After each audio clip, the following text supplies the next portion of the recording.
सबसे पहले एक बात बताता हूं। आप लोग जितने भी लोग मुझे देख रहे हो, मैंने ये चीज गौर करी है कि सिर्फ एक ही व्यक्ति वो बार बार कमेंट करता है। और दूसरी बात है, वो बार बार कमेंट करने का मतलब क्या है कि आप लोग जितने भी लोग मुझे देख रहे हो, प्रतिक्रिया जरूर लिखा करिए, जरूर लिखा करिए।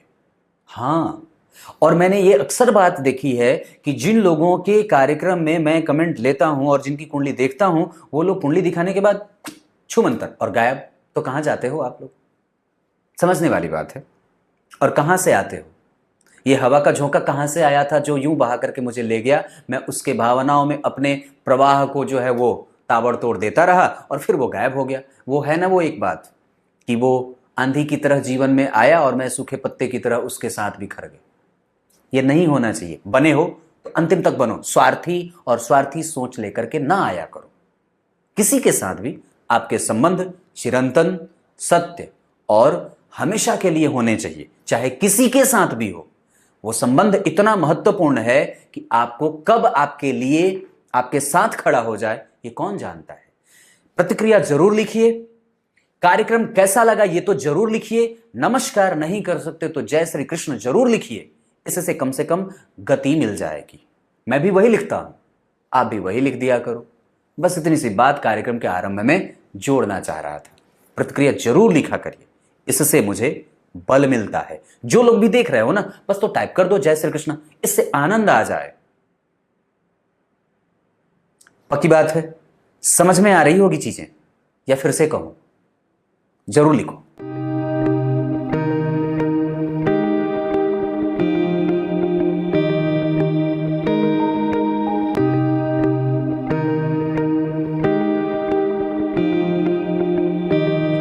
लेके 11 बजे के बीच में उपस्थित हूं। आज इनकी कुंडली लेकर के आया हूं। इनका नाम है श्रुति यादव। श्रुति यादव, 5 नवंबर 1996, 18:15, अकोला, महाराष्ट्र। ये अकोला तो वो है जो मेरी माता जी जब बचपन में रेडियो सुनती थी तो वो सखी सहेली के कार्यक्रम में अकोला से बड़ी चिट्ठी आती थी। और विविध भारती के कार्यक्रम में अकोला बड़ी मैंने सुने। तो अब आज भी कुंडली जब मैं देखता हूँ अकोला वालों की कुंडली आती है तो सोचता हूँ अरे बाप रे बाप, ये तो वही अकोला महाराष्ट्र है जहाँ के लोग बड़े रेडियो सुनते हैं। चलिए शुरू करते हैं आज का कार्यक्रम। ये है मेष लग्न की कुंडली और लग्न के अधिपति जाकर के पंचम भाव में मित्र की राशि में चंद्रमा और मंगल। ये प्रेम, यश, कीर्ति, सम्मान, पद और प्रतिष्ठा तो दे देता है, इच्छा की पूर्ति भी हो जाती है, पर कई बार ये कमजोर यहाँ पे देखने से हो जाता है। अपने आप को सुरक्षित और अपने आप को हमेशा भरोसे से युक्त रखिए, ये कई बार कमजोर हो जाता है। गुरु यहाँ पे आपने पूछा है सवाल कि सरकारी नौकरी या अपना खुद का काम। मैं एक बात बताता हूँ, आप अगर सरकारी नौकरी से हट करके, क्योंकि आपकी अवस्था जो है वो 1996 की है, तो अभी आप सूर्य की दशा में चल रहे हो और वस्तुतः अभी आप तैयारी करिए 2023 तक, या हाँ 23 के जून तक आप तैयारी कर सकते हो, या 23 के दिसंबर तक भी पढ़ाई कर सकते हो, पर उसके बाद नहीं। पर एक बात और बताता हूं, इस कुंडली में सूर्य हैं कमजोर, सूर्य कमजोर हैं, गुरु हैं अकेले और शनि केतु का प्रभाव यहां पे। सरकारी नौकरी का क्षेत्र का अधिपति जो है वो नीचा विलासी हो रहा है। चंद्रमा और मंगल में शुक्र भी जो है वो कमजोर है और मंगल यहां पे चंद्रमा मंगल की स्थिति में। गुरु मंगल को देख रहे हैं, गुरु चंद्रमा को। आप पढ़ाने का क्षेत्र चुन सकते हो। आप हो मेष लग्न के अधिपति पंचम भाव में, डिफेंस सेक्टर में भी जाने का योग बनता है। परंतु शनि और सूर्य की स्थिति और शुक्र जो जन्म कुंडली के द्वितीय भाव के अधिपति हैं, वो ऋण भाव में राहु के साथ बैठे हैं। ऐसी स्थिति में कई बार व्यक्ति को एक ही काम को कई बार करना पड़ता है, या कई बार बार असफलता का चांस या असफलता का मुंह देखना पड़ता है। दूसरी बात है कि वहां पे कई बार व्यक्ति छोटे छोटे अंकों से छट रहा है, ये बात भी होती है। कंसंट्रेशन उस लेवल का नहीं बन पाता, या कई बार व्यक्ति जो पद प्राप्त करना चाहता है वो नहीं हो पाता है। तो ये स्थिति है। लग्न को सूर्य और बुध देख रहे हैं तो इसका एक अलग प्रभाव ये है कि व्यक्ति कम से कम बुद्धिमान है और बड़ा सुंदर व्यक्तित्व का है और सुंदर विचारों वाला है। और सबसे बड़ी बात है कि वो किसी का नुकसान नहीं पहुंचाना चाहता है। यशस्विता का भाव रखने वाला है। गुरु का प्रभाव लग्न पे है, गुरु का प्रभाव लग्न पे है, गुरु का प्रभाव यहां है, पराक्रमी भी होगा। उसको परिणाम थोड़े देर से मिल सकते हैं क्योंकि यहां पे बहुत अच्छी दृष्टि है नहीं, पर यहां पे दृष्टि अच्छी है। इस वजह से समझिए, एक बात बताता हूं, लग्न कुंडली में जो लग्न के अधिपति हैं वो अष्टमेश भी तो होते हैं, तो आयु तो देंगे, धन तो देंगे, पद तो देंगे, अस्थायी संपत्ति का मालिक तो बना देंगे, पर यश कमजोर हो जाता है। ये कई बार होती है चीजें। और केंद्र त्रिकोण राजयोग भी है और व्यक्ति जो है वो कृतज्ञ है, वो किसी को भी कमजोर करना नहीं चाहता है। आपकी कुंडली में मैं सरकारी नौकरी के लिए अगर देख रहा हूं तो सूर्य और शनि थोड़े कमजोर मुझे दिख रहे हैं। नवमांश कुंडली में ये मंगल यहां चले गए, ये कमजोर। गुरु और शनि का प्रभाव, यहां सूर्य जो है वो जन्म कुंडली में ठीक हो रहे हैं, खराब नहीं है, योग कारक स्थिति है। जब तक मैं सूर्य की दशा की बात करता हूं तो आपकी कुंडली में सूर्य की दशा अभी 2022 के 7वें महीने तक चलेगी। उसके बाद फिर आ जाएंगे चंद्रमा, जो आपकी कुंडली के लिए पूर्वा फाल्गुनी नक्षत्र में बैठे हैं, शुक्र नीच का है, इस वजह से थोड़ी कमजोर वो दशा जाए। और इस कुंडली के लिए तो शुक्र अच्छे होते भी नहीं है, तो ये कमजोरी थोड़ी सी रहेगी। लेकिन मैं नौकरी के योग इस कुंडली में मूलतः अगर विवाह होने के बाद भी अगर आप तैयारी करना चाहते हो तो कर सकते हो, लेकिन अगर बहुत ज्यादा विलंब हो रही है तो इंतजार करने का कोई मतलब नहीं है, आप आगे बढ़ जाओ। और कैसे?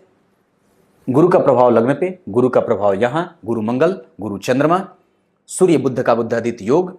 आप जो भी करना है अपने बल पे, आप पढ़ाने वाले क्षेत्र में जा सकते हो या किसी भी क्षेत्र में कुछ का अपना कर लेना चाहिए, इंतजार बहुत ज्यादा ठीक नहीं होगा।